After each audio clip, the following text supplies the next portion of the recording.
Bom dia, pessoal. Já é dia 25 de março, última semana do mês de março, já começamos abril e semana mais curta. Sexta-feira temos feriado. Vamos para o que a gente precisa esperar, o que é que a gente precisa acompanhar para essa semana, tá? Em termos dos indicadores, Focus, o boletim Focus não saiu hoje. A gente tem apenas os dados que foram divulgados também na semana passada com um dia de atraso, foram divulgados na terça-feira.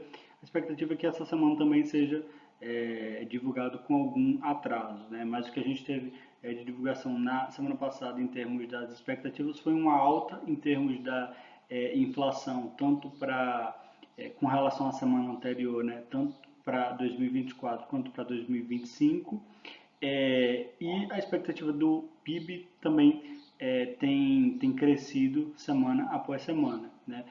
Quando a gente olha o histórico, de fato, a gente vê que a expectativa do PIB para o ano de 2024 vem crescendo recorrentemente, mas a do IPCA, apesar dessas altas nas últimas semanas, ela tem caído nos últimos meses, né? Também o câmbio, já a questão da Selic, ela permanece mais estável, né? Basicamente já está precificada qual vai ser esse próximo ciclo de queda que a gente vai ter. Inclusive a gente teve decisão de política monetária aqui no Brasil na semana passada, uma nova redução de meio ponto percentual, levando a Selic para 10,75. E o grande ponto interessante dessa última reunião, cuja ata vai ser divulgada amanhã, foi a mudança no vocabulário que o comitê utilizou para divulgar a decisão, onde ele disse que é esperado uma decisão de redução da mesma magnitude para a próxima reunião e não para as próximas reuniões conforme vinha sendo utilizado. Isso é muito interessante porque você já começa a esperar que apenas na próxima reunião, que vai ser a reunião de maio, a gente vai ter outra reunião de meio ponto percentual e a partir daí o mercado já precifica quedas de 0,25%. A gente tem, ao longo desse ano, ainda outras 6 reuniões, né? Em maio, junho, julho, setembro, novembro e dezembro. E se você considera, né, faz uma projeção aqui, de que na próxima reunião você tem uma queda na mesma magnitude de meio ponto percentual para 10,25 e a partir daí você tem sucessivas quedas de 0,25, você chegaria numa Selic ao final do ano em 9 pontos percentuais, que é o que o Boletim Focus está precificando atualmente. Óbvio que isso aqui não é dado, ainda tem muita coisa para acontecer até o final do ano, mas e você pode ter um aumento maior ou uma manutenção em alguma dessas reuniões, né? Mas o que hoje está precificado e o que muita gente avalia é que teria uma trajetória muito semelhante a essa daqui, tá?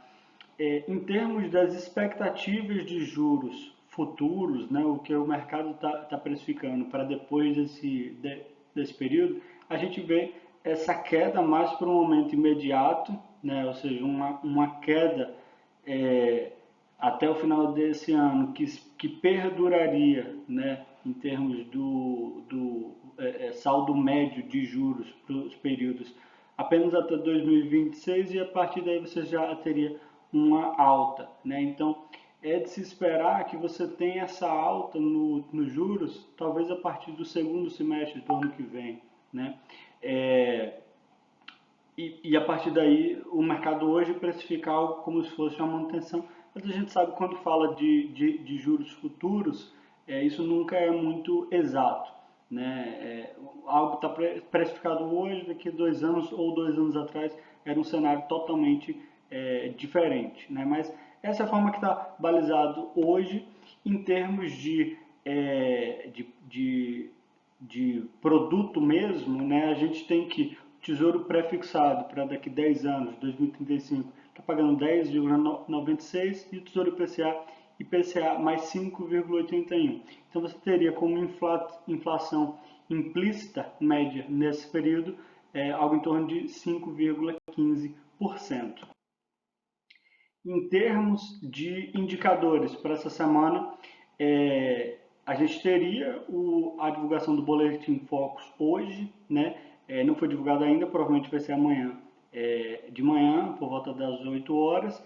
E a gente tem a ata do Copom também amanhã, acompanhado da divulgação do IPCA 15, né? Que é uma prévia do IPCA que vai do dia 15 ao 15 do mês consecutivo, né? A expectativa é que o acumulado em 12 meses fique aí por volta de 4,13, então que a questão da inflação permaneça controlada. A gente também tem a expectativa do IPCA, do IGPM, mas ele vai ser divulgado só na quarta-feira. Divulgação de dados de empregos, né? É esperada a criação de 239 mil vagas de emprego. Ambos esses indicadores que medem ali a atividade econômica podem influenciar na expectativa do mercado ao longo da semana. E já na quinta-feira a gente tem a taxa de desemprego, ela vai ser divulgada também o relatório trimestral de inflação que o CMN, né, o Conselho Monetário Nacional, ele divulga antes de fazer a sua reunião, né? Detalhe, como eu falei no início, sexta-feira é feriado aqui no Brasil, em diversos países, então a agenda vai ser mais curta. Então, por conta do feriado de Sexta-feira Santa.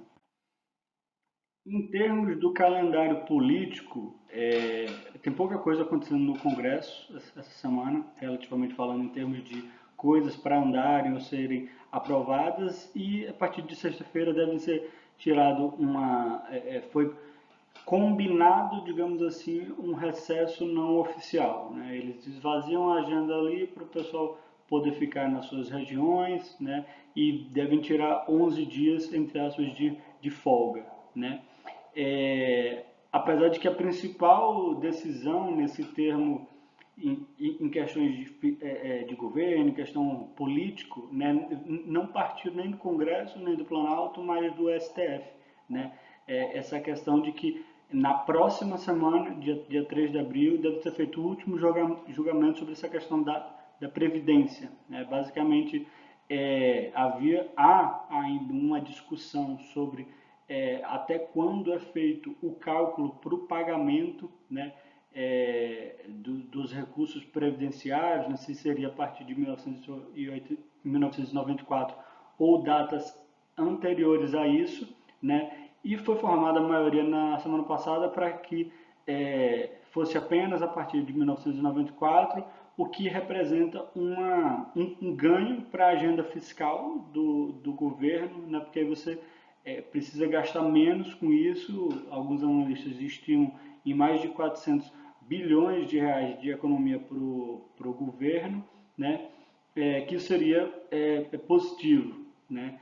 Nesse sentido de você reduzir as contas e buscar um superávit ou pelo menos a meta de déficit zero que o governo estabeleceu para o final desse ano. Em termos da semana passada, a gente teve um mercado aqui no Brasil mais lateral, que vem sendo a tônica, a gente acompanha já há algumas semanas, né? Basicamente desde a última alta que a gente teve do final do ano passado e iníciozinho de janeiro. O mercado ficou muito lateral, né? Ali por volta dos 127, 129 mil pontos, né? Permaneceu assim semana passada, também com o dólar ali por volta de R$ 5. Mas a gente teve as notícias de que os Estados Unidos mantiveram os juros lá o Fed manteve os juros lá nos Estados Unidos no mesmo patamar, mas já com a expectativa de 3 cortes ainda em 2024. A gente também teve decisão política de política monetária aqui no Brasil, a redução já foi comentada, e interessante que lá no Japão, pela primeira vez aí em 17 anos, a gente teve um aumento dos juros, eles deixaram de ser negativo e agora são juros zero, né? Mas assim, o que mais movimenta, né, ou que deixa de movimentar talvez o mercado acionário aqui no Brasil é a questão do fluxo de capital estrangeiro, que continua negativo, já superou a marca de 21 bilhões em 2024. Né? Então, nesse momento, você tem o estrangeiro na ponta vendida, o institucional e as pessoas físicas no Brasil na ponta comprada. Sendo que você tem um cenário onde o Brasil está muito bem posicionado para receber capital estrangeiro por diversos fatores. Então a grande questão é estar atento a esse movimento, porque caso esse fluxo se inverta, que é a expectativa de muita gente que está posicionada aqui no Brasil, provavelmente vai ser algo semelhante ao que foi em novembro do ano passado, que uma alta repentina dos mercados acionários, do Ibovespa. Né? Então, para finalizar, 3 pontos aqui para a gente acompanhar de perto ao longo dessa semana. Primeiro deles, a trajetória de juros no Brasil, ela parece que está bem clara, é uma queda que já está contratada. O Banco Central tem sido bastante cauteloso, bastante comunicativo e sendo bastante transparente mesmo com a mensagem que ele quer passar. Tem tido êxito na missão de controlar a inflação sem dar um passo maior do que a perna. Né? Então a gente está bem claro do que esperar em termos de juros e, consequentemente, inflação até o final do ano, talvez até o início do próximo ano. Alguma mudança a gente pode ver, talvez, no segundo semestre desse ano, com a mudança de comando do Banco Central.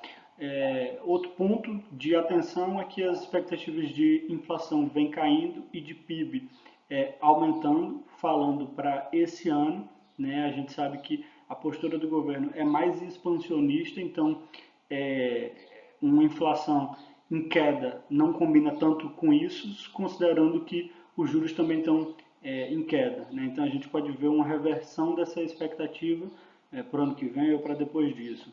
E, como eu falei, atenção com o fluxo de capital estrangeiro na Bolsa. Caso isso reverta, é o que vai fazer uma grande movimentação, é o que a gente vai ter uma alta mais expressiva.